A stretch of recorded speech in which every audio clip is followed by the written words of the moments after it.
boy! Hey guys, today we're going to change out the factory fuel filter. The car's at 40,000 kilometers, which is roughly how often you should do it. But also I've just installed a pre-fuel filter and I want the filters to be refreshed at the same time. So we're going to change it out for a new one. I've bought the RYCO R2724P, P for pterodactyl. There are other makes available depending on where you live and everything, but this is probably the main one that you'll see. I'll link it down below so you can pick it up yourself. And tool-wise, you don't really need too much, maybe some flat blade screwdrivers to pop the little clips off the fuel lines, and a couple of oil pans and some nitrile gloves so you don't get diesel all over your hands. So we're doing this fuel filter on a 2015 Mazda BT-50, but this will be the same for a Ford Ranger and a Ford Territory.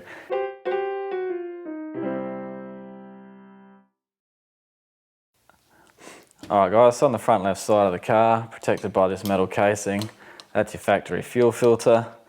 Your car might not be as cluttered as mine. I've got diff breather kit I mounted here, catch can, pre-fuel filter. Factory fuel filter, it's got 4 lines coming into it. Take a photo, maybe mark the ones on top, just so you get them back in the right place. But these hoses hold their shape, so when you remove this, it kind of sits in the position that it's going to be in anyway, so you should be alright, but it might be worth just marking your clips. So we'll undo these 4 clips, diesel will come out. I've got an oil pan just on the inside, basically in line with your left axle. So I've got an oil pan down there just to try and catch any diesel. Just going to mark these up a little bit better. Now I've just got another oil pan here ready to put the filter in. So I've got one underneath to catch diesel down there, and this is a nice clean one that I don't put oils in. Okay, so I've had to remove the diff breather kit to get that last line off. I couldn't get it off otherwise. So this electrical connector here is for your water sensor on the fuel filter. So we need to disconnect that and then we can lift the fuel filter out. With that clip off, we can lift the filter out.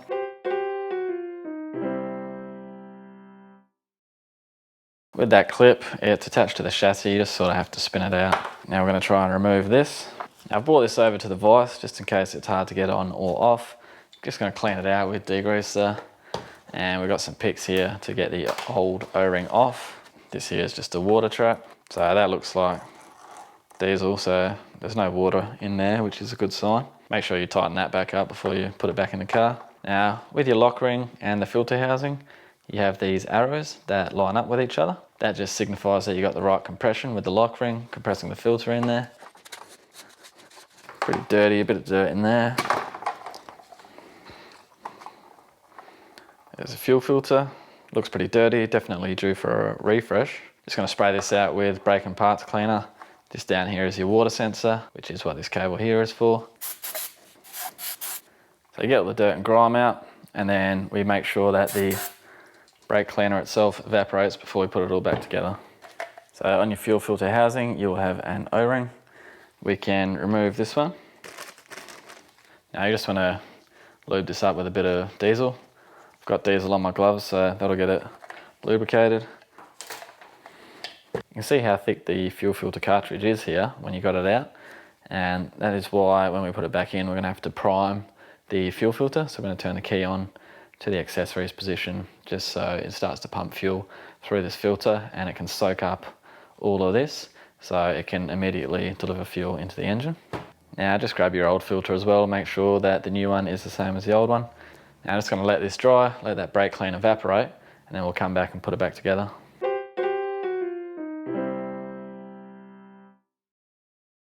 Got our O-ring on, clean one, it's got diesel on it. The filter itself goes in this way down, press it in. So you'll notice that this only sits in certain positions. The 2 tabs here will jump into little slots just underneath this lock ring and prevent it from turning any further.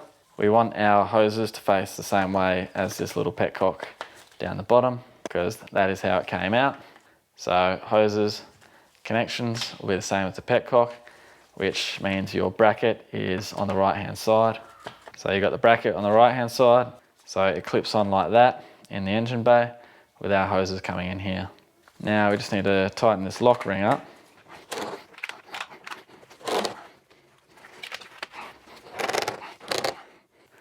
So it does get quite tight as you get to the end. Still got about half a turn to go. I've just got it in the vise here so I can try to get extra grip. Try and compress it as you go. And pinch that lock ring up and it'll give a little bit. You can hear it when it gives, and then you just carry on.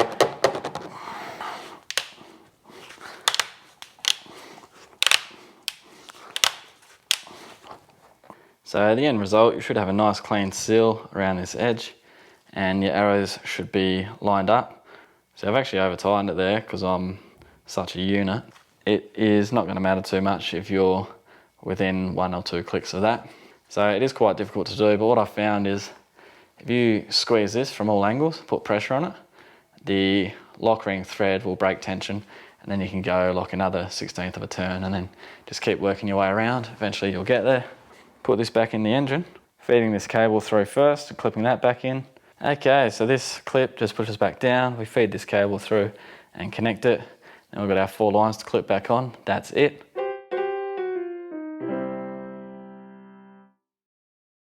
Alright guys, just going to try prime the fuel pump now. So we get diesel to saturate the filter before we start the car. Got the GoPro over there, I'll see if it picks up the sound of the filter priming. Turn it to accessories without starting the car.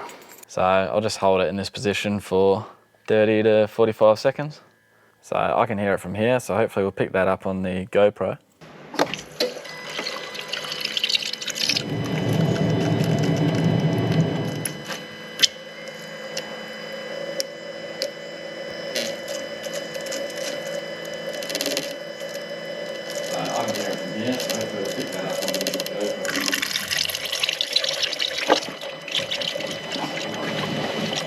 So I let the car sit for a bit, now we'll do it again.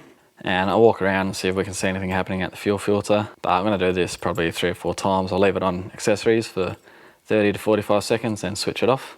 I'll open the garage up and just see how it idles. And then I'll take it for a test drive, come back and check for leaks.